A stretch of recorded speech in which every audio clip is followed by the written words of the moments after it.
Happy football season, everybody, and welcome into the Gramlich and McLean podcast, presented by Ingles, the official supermarket of Gramlich and McLean.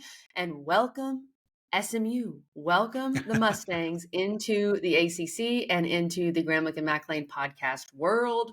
We've done a few kind of things about SMU, but Mac, we're really excited for this episode specifically. Well, I mean, at this point, we are full-fledged Mustangs. I mean, pony up. Let's go, baby. We're all the way in. And we're continuing this series as you guys have been along this journey with us.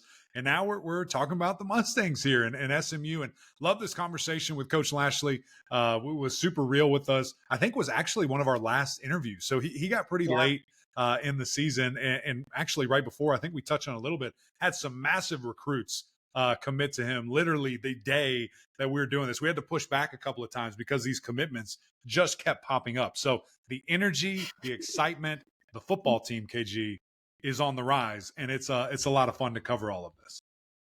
For sure. And I think there's going to be a lot of excitement about SMU, what they can do year one. That's the big question. We'll talk about their win total at 7.5 after our interview with Coach Lashlee.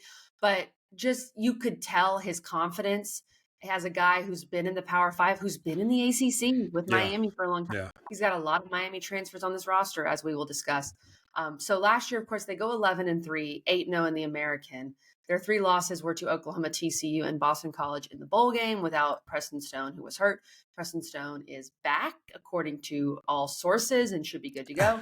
So it's really just fascinating to see what happens, when a team transitions from the group of 5, quote unquote, to the power, whatever we have now, power 4, and how much confidence can we put in a team doing that? That's really the big question. Yeah, no question about it. Coach Lashlee does a great job answering it. So let's get to that quickly. A message from our great friends over at Ingles. Guys, if you have been following me all summer long, we're pushing the content. All right, we've got a lot of great stuff on the grill, and it's all thanks to our friend over at Ingles. So real quick, a message from them, and then let's talk to Coach Lashlee. At Ingles, we know your closest companions are the ones who are always there for you. The ones you trust to have your back, no matter what. Who make the hard times a little softer, and the good ones, somehow, a little better. That's what family is all about, whether they walk on 2 legs or 4. Ingles, all the ingredients for family. Coach Lashlee, brother, great to see you. Welcome to the podcast. I know summer is off and sprinting, and there's a lot of momentum in a lot of different places. We'll touch on that first. But just want to see how you're doing, how's summer going, and any non-football related things coming down the pipe. Summer's going great. It's been busy. Typically June's really busy for us anyways. And then the last week has just been incredibly busy for us recruiting. A lot of good things. And we had the July 1st celebration that you were a part of to officially join the ACC. And shoot, we start fall camp in 3 weeks. So summer's started, almost gone. But after the 4th of July, my wife and I are going to get away for about a week, and then we come back in and we start getting ready for the season. Yeah, get ready to roll, Coach. And, you've had a lot of experience at the Power 5 level, Power 4, I guess now. And, of course, in the ACC when you were with Miami. What was your reaction when you heard, okay, SMU's joining the ACC, and how have you seen this community rally? I mean, so much money raised, the ACC Readiness Fund, all that, but what was your reaction to that? Man, it's just exciting. I mean, it's kind of crazy. So I got hired, and the day I got hired, like I met the team at like 8 or 9 a.m., and by 11 o'clock, I was sitting in a guy named Gary Weber's office, and we were asking him for $50 million. And I was like, yeah, okay. And he gave it to us shortly thereafter, which allowed us to start our facility, our new end zone facility that we move into in about a month. And then, so before I'd ever coached a game, that happened. And then, we had our first season, and then, we're sitting here, really about the time I got hired, David Miller became our board chair, and it was a big push by him and Rick Hart and our president, Dr. Turner, to really push SMU to the power level where we felt like we could belong. And we didn't really know where. Obviously, the Pac-12 stuff happened, the Big 12, but deep down, we always thought the ACC was the best fit.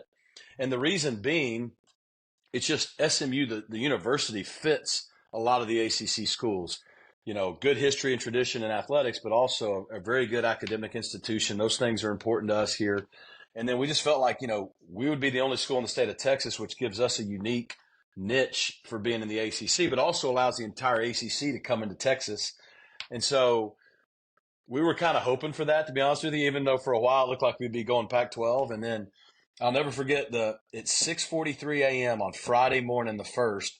By the way, our first game was the next day against La Tech, our season opening game. We knew the vote was going down at 6 Central, 7 Eastern. And at 6:43, my phone buzzed and I looked, and David Miller had sent me a text. We're in with like 10 exclamation points. And it was a great feeling, because when I took the job, there was a lot of hope that the facility and the conference and everything would happen this way. And for it to happen, and we won a championship a year ago, for it to all happen in the first 2 years is kind of surreal. And then shortly after that day, though, I started realizing, okay, this is probably the best day in the last 40 years at SMU. I don't need to be the guy who goes out and blows the game against La Tech. So let's go get to work on that. Make it happen. Don't make it bittersweet. Well, I know you guys are excited. Players are excited. Administration.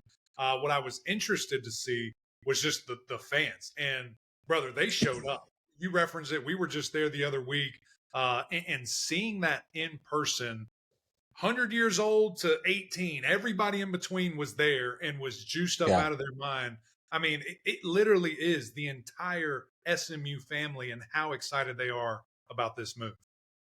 Yeah, they are. I mean, I think, again, there's a generational gap of fans, right? That from the time that we got the death penalty in the late 80s to really started winning football games again in 2010. There's like a 20-year gap. It just wasn't good.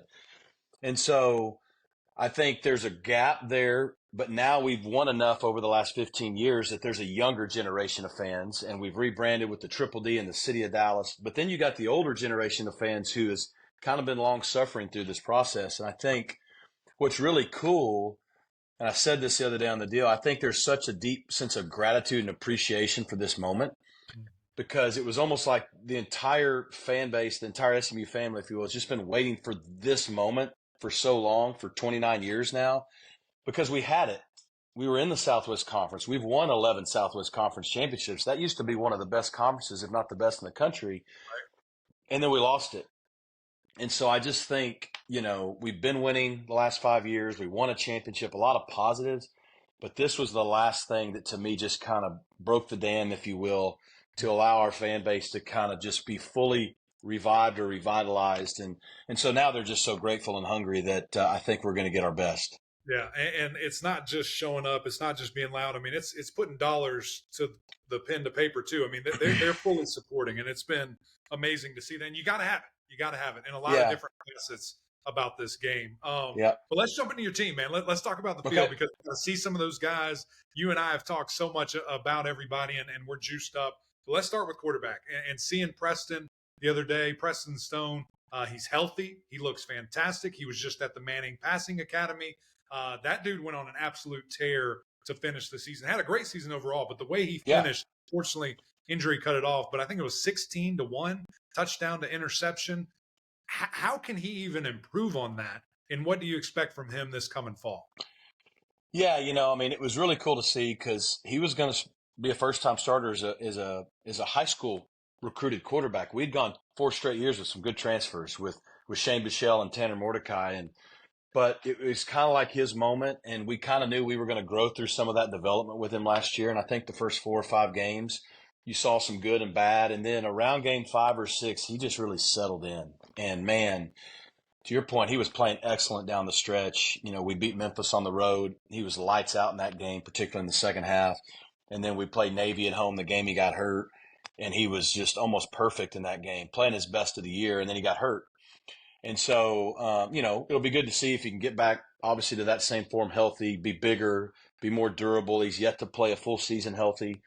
But then, so we're super excited about Preston. I just think he's in a great place mentally, physically, and a lot of confidence. But then, Kevin Jennings, who we felt like going into last year, we had 2 starting quarterbacks. And for him to step in and start his first career game is the conference championship game on the road at Tulane, who at that time had pretty good streak going, and to just play lights out. I mean, you can tell how much our team believes in him as well. And so we really feel like we have two championship level starting quarterbacks. And, that's a really good situation for the Mustangs. Yeah, and that's going to be kind of a theme with some of these position groups, coaches. You have quite a few pieces in each of these groups. Let's talk about these running backs. You hear kind of two-headed monster sometimes. We're talking three-headed monster here with SMU with some of these guys and just kind of what they combine to do. What do you expect from all three of them? But also, how do you handle that to have three guys that really go out there? Well, look, I'm not saying we've arrived at this point, but you hope you get your program to where there's so much competition at every position. It brings out the best in everyone. And in this world of the transfer and all that, I mean, that's hard, but our guys in the first 2 years and going into this year have really embraced competition as a big core value of what we are. And we've learned to compete with each other, not against each other. And there's a difference in that, whether it's offense, defense, or positionally. So what I expect at running back is those guys to compete their tails off to see who's RB1. And, to your point, you can have kind of a feature back or two guys that carry the bulk of the load. When you start getting to 3 and 4, it's tough. But at the same time, sometimes guys have different strengths. Sometimes a guy's better on the goal line, short yardage. Some guys are more of a home run guy. Or, look, it's running back. Injuries happen. And last year, those guys were banged up off and on. So I think we're going to have great competition. I think we got 3 or 4 guys who are all capable of winning the starting job. And I don't know how often you say that. Now, the biggest thing is who can reach their potential and raise their level to the top and take it and run with it. Right. And I think, quite frankly, whether it was injury or necessity or just by design, you got them the ball. I mean, you rotated those guys. I mean, you're talking about having 3 that had heavy amount of carries, and your quarterback had 60 carries as well. And so, you're running it and you're getting guys involved. Now you're even adding 2 more to that.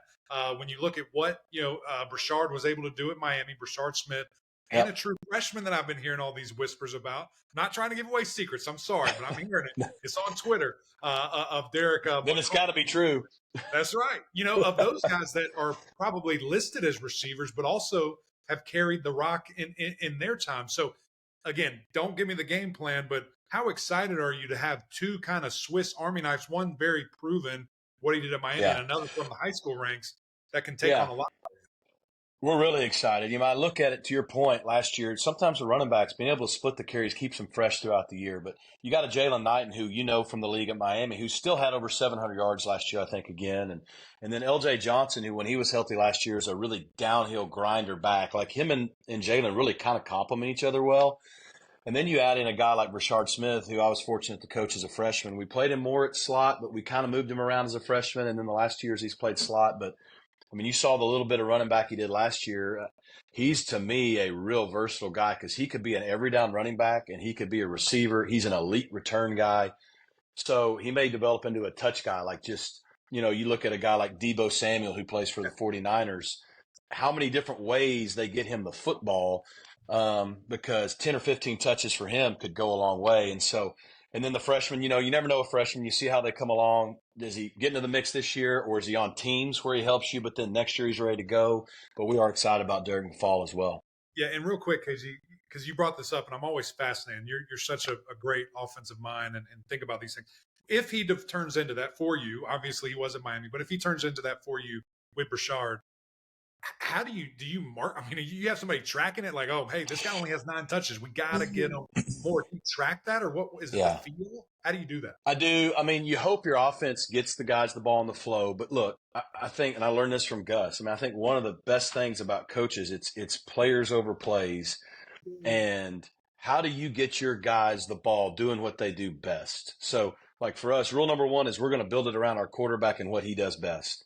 Period, end of sentence. Everybody else has to adjust to that. But then after that, what does this guy do at wideout? What is this tight end? What is this running back? What's your O-line great? Hey, this side's our double team side. This side's our stretch side. It's not always that way, but in key moments you got to know that as a coach. So yeah, there are certain guys over the years, and hopefully we have a couple this year that warrant being on the call sheet as touch guys. And it's like, look, after the first quarter, somebody needs to tell me at halftime, like, if we get to this point and this guy's not touched the ball X amount of times, that's bad coaching. Someone needs to let me know that so we can do that. And so that's the fun part of building an offense is this is what we do. But, okay, within that, how do we get everybody getting the ball, doing what they do, at a high level as much as we can. I feel like one of those guys might be RJ Maryland, who's coming off a really good year and needs to have another great year. And what I like about him, and we've talked with this coach, is I'm from Texas. I understand the Texas high school football. I understand what it means when you played at South Lake Carroll. I get that. And so he's a guy that I think you can exploit a lot in Texas. But just tell me more about RJ and maybe go into that too, about what it means to be in the DFW area. Yeah, well, RJ's a stud. Obviously played for Riley Dodge at South Lake Carroll, who's the son of the former great Todd Dodge, like two of the best high school coaches there's ever been. And Riley's doing a fantastic job at South Lake. RJ's special. I mean, his dad was a first-round pick of the entire NFL draft. That's hard to do.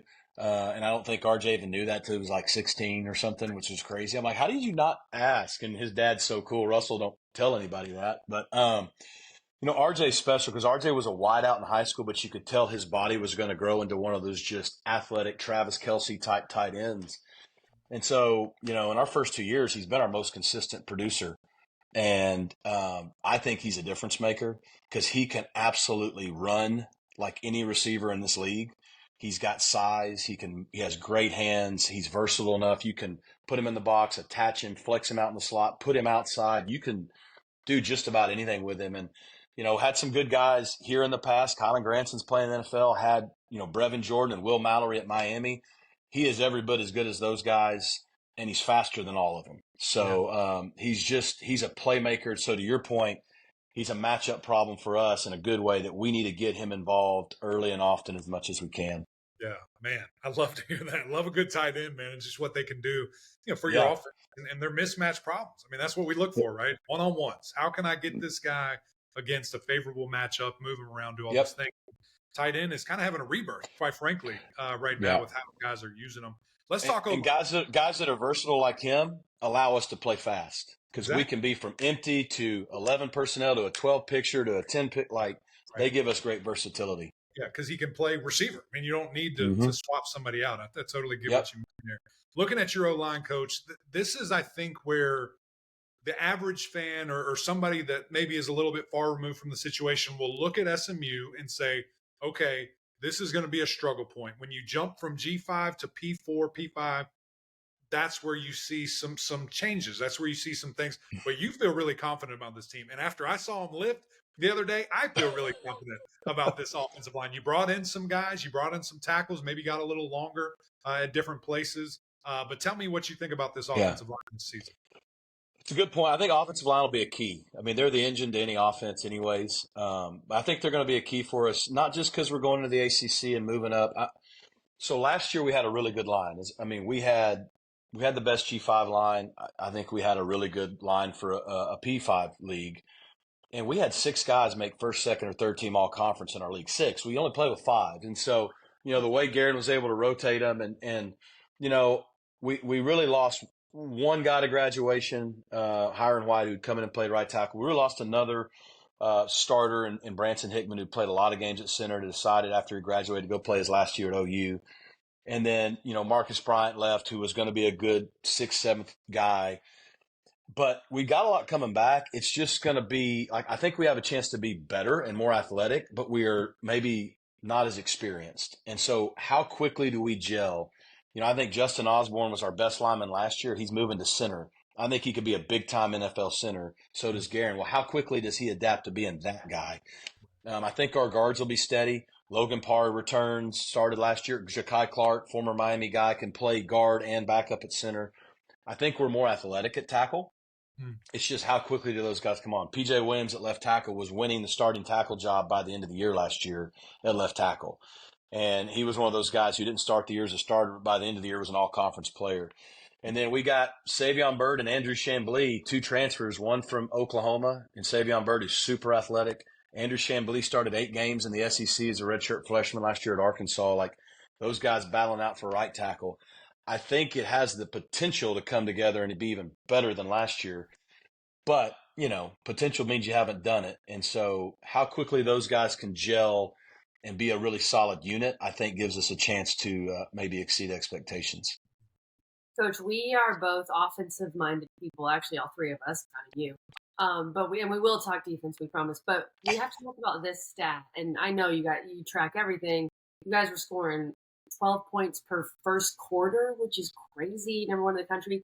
Where does that mentality come from? Like, is this something that your players know? Like, we want to get X, we want to start here. How does that work? Yeah, I mean, look, we talk a lot about we want to start fast and we want to finish like everybody in the country. Last year's team just had the ability. I mean, we're aggressive. Our coaches do a great job game planning offensively of trying to be aggressive. We take the ball. I don't care about all the analytics stuff. If we win the toss, we're taking the ball unless it's a monsoon. Because if I'm supposed to win, I want to score first. And if I'm not supposed to win, I want to score first. I don't want to give you a chance to score first. It makes no sense. And these analytic people tell me, well, 53% of the time, if you defer, blah, blah, blah. But then they turn around and say 70-something% of the people that score a touchdown first win. I'm like, so, that helps. I want the ball early. I want to get in the game. I want to go score. I'll let someone else figure out the second half. But I just think last year's team, they had that ability to be loose and ready to play. In some years you have a team that takes a minute to settle in and they just started fast last year, and it was crazy. We saw that stat late in the year that we were outscoring our opponents in the first quarter by some crazy number. And we were also playing really good defense early, and that got us the ball back more. And so we'd sure be great with that continuing this year. That's right, no question. I mean, how do you? What is the way to replicate that? I mean, is it just constantly pounding in the guys' heads? What is it? We don't overdo it. We're not like trying to brainwash people, but I think you get what you emphasize. So if you come to our practice, we're going to stretch and do our kicking at the beginning because we want to emphasize teams. So we don't like do some at the beginning and some in the middle like most. We do it all at the beginning. So we get done stretching. We got 15 minutes to 20 minutes of special teams. That's how we start practice. But then the very first thing we do before we go do a single individual period is a tempo period. O versus D, 4 or 5 plays with the ones, 4 or 5 plays with the twos, and fall camp with the threes as fast as we can go. And then we go to Indy. And, I think it just gets our guys used to like, man, we got to start fast every day. Like the first thing we do before we go catch a pat and go or hit a shoot is still 11 on 11. Now we don't, we do go through the natural order of practice after that, but that's just a little thing that we just do daily that I think our guys just get used to maybe. I mean, that's a fantastic mindset thing, just to be ready right now and to go. And then there's no, kind of excuse. So I love that. I think that's fantastic. Let's look at the defensive side of the ball because it's so funny. You and I had that little moment. We're making fun of EA Sports. What the heck are those guys talking about? Hey, and you can tell Pac, by the way, the reason we care is because recruits care. Daggone right. I ain't sitting around upset that EA didn't rank us. I'm glad we don't get ranked and stuff. But I'm like, hey, man, it helps me in recruiting. You got to see those kids see it, man. They got to know. They got to know it's real. So let's educate some of the people because you guys were absolutely wreaking havoc in the backfield last year. Number 2, not in G5, not in the American, in the freaking country in sacks with 47, and you guys were tied for 7th with 99 tackles for loss. That is a game changer. If you can replicate that, if you can get those guys to buy in. So what is the secret to success? Because obviously moving up, you're playing a little bit better teams, you're playing a little bit better competition. How do you keep that going? Yeah, you're right. I mean, it's the end of the game. It's real simple. On defense, how do I create negative plays, turnovers, and force field goals in a red zone? And on offense, it's how do I not turn the ball over? How do I eliminate negative plays? And how do I score touchdowns in the red zone? Like, it's that simple. And last year, Scott Simons and that crew in their second year, our defensive staff was just fantastic. You get what you emphasize. So after our first year, we didn't think we tackled well, and we didn't think we blocked well, and we didn't think we had good ball security, and we didn't cause any turnovers. So starting in spring ball last year, and then we did it in fall camp, and we did it again this spring, and we'll do it again this fall camp. Once we do go through that tempo period to start practice, we go to 10 minutes of Indy that is mandated on defense. We're doing pursuit and run to the ball because we're going to swarm, and we're working on tackling. And on offense, we're working on ball security and perimeter blocking. And that's it before we get into anything else. And we kind of did it in the spring, and we liked it so much we carried it over to the fall. Well, we were number 1 in the country in defensive touchdowns. We were number 2 in sacks. We were tied for 4th and 3rd down. To your point, we were like 7th. It translated. And so I don't know if it always does because you can't work on everything, but we tried to work on the things we think they're important. Hey, if we tackle well and swarm to the ball, 2 things are going to happen. We're going to create more turnovers. And when we miss tackles, more dudes are going to be there to make the play. because you're going to miss tackles. And same thing on offense. If we keep the football and, we've got a better chance of scoring. And so we just tried to get better at those base fundamentals. And, man, for our defense, nothing was better than the conference championship game where we sacked the quarterback 7 times and then picked it off to seal the game. Elijah Roberts, who came from Miami, and guys like that were opportunistic. And so to do it, we got to have more guys step up because we're going to need the depth. And I think we've at least recruited to that. Coach, I love this insight of kind of just the little things that you do a little differently than some other people and how it pays off. And you mentioned Elijah Roberts. He's already getting, a lot of preseason hype and things of that nature. Give us a few other names that you're really excited about that you feel like can help this defense be great again. I'll start with the D-line because, we had great depth last year and we still have good depth on the edge, but we needed to bring in some D tackles. I think 2 guys on the interior that stand out, although there's 4 or 5 that I could give you. Jared Harrison Hunt comes over from Miami, and then Tank comes over from Arkansas. I think that's 2. Tank's a tank. He's a big body in the middle, and then Jared's an athletic 3 technique that can create pressure and negative plays. And then you look on the outside, Elijah Robert, Jared Harrison Hunt, Jafari Harvey, comes over. But then we have Isaiah, we call him Turbo, who's in his 3rd year at D end. We have Cam Robertson. We have a lot of guys on that defense that I think can create pressure and create havoc. I think we got an experienced linebacker group with Kobe Wilson and Ahmad Walker seniors, but then a guy like Alex Kilgore, who was a freshman last year, who's really talented. And then our safeties are the generals of our defense. We play with 3 of them, but we got 4 guys that I think are difference makers. We got CJ Sanders at nickel. We got Jonathan McGill, Isaiah Wakobe, and Ahmad Moses, all 4 of those guys in that rotation. And they're the QBs of Scott Simon's defense. And they're how we keep people from being explosive in the passing game, but they're also good tacklers. And those are the guys who obviously create a lot of those turnovers for us. So that's some names for you. Yeah, it's going to be fun to watch, especially if you can replicate those numbers, because it's the greatest equalizer when you can create negative plays for an offense. And it's certainly fun to see. Coach, we've asked this to everybody that's come on, every head coach that's come on, and we've talked about it a little bit, but I'm excited to hear your answer here. We're going to have iPads on the sideline where you see video. Yep. I can't lie to you anymore and say a guy was somewhere. You're going to see it immediately. And also we have that coach-to-player helmet communication, which I think, like yourself, Coach Norvell, a handful of others, it's going to speed everything up for your offense. What do you like about these changes? How do you think it will help you? And just how will it, I guess, change your game day approach, knowing there's a couple other additional things? Yeah, I'm excited about it. I think it makes sense. These guys are going to go play in the NFL next, so why wouldn't we do what they do? We'll adapt. We'll figure it out, hopefully before too long in these games and get comfortable. What I like about it, to your point, the iPads will be huge for me, I think, as a head coach or Mike or guys that are head coaches that call the offense or defense. Because when you're a head coach, you don't get to go over and sit with the offense while the defense is out there. You're still roaming the sidelines, and you're talking to your coaches going, hey, tell me what the corner did here. Hey, tell me what this. You're not talking to the QB that much. And then all of a sudden, boom, you're back on the field. Right. And so for me, while the defense is out there, I'm going to be able to be swiping through the iPad going, oh, no, that's what the corner did. I don't have to worry if someone told me right or not. Or, the receiver told me he was wide open and there's 3 guys covering him like we always know. And so I think that'll help me as a play caller that's also a head coach, because I'll be able to see that while I'm still monitoring while we're on defense and teams. Right. I think the coach-to-player deal, especially for me, is with your quarterback, I think is big. And it'll help us go faster because the way we do it, half the time I'm calling the play. He's going to hear the play before the signalers have even done anything.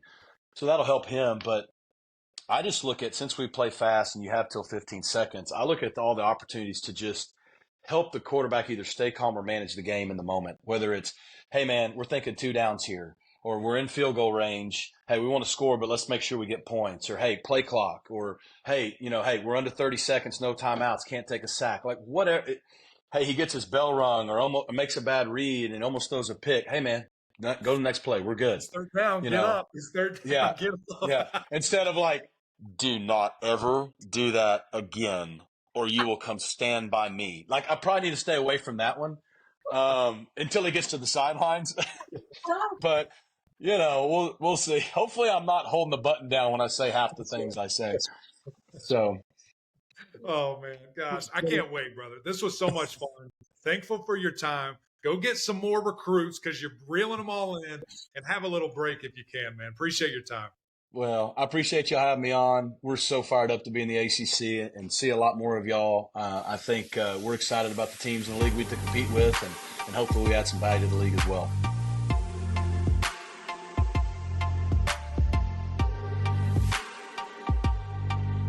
Thanks to Coach Lashlee for joining us. And as Mac, I have to, tell some of these SMU people who are joining us that I am from Texas. So maybe that will bring them into the pod. You know what's so funny? I do this every time we say Texas.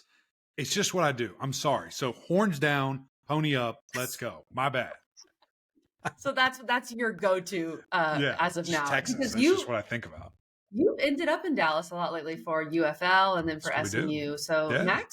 Mac's been hanging out. He knows. Of them. We're there for the road show. We're hopefully going to be back during the season. So I'm, basically the not the advisor, but I'm kind of like the just Texas the guy. correspondent.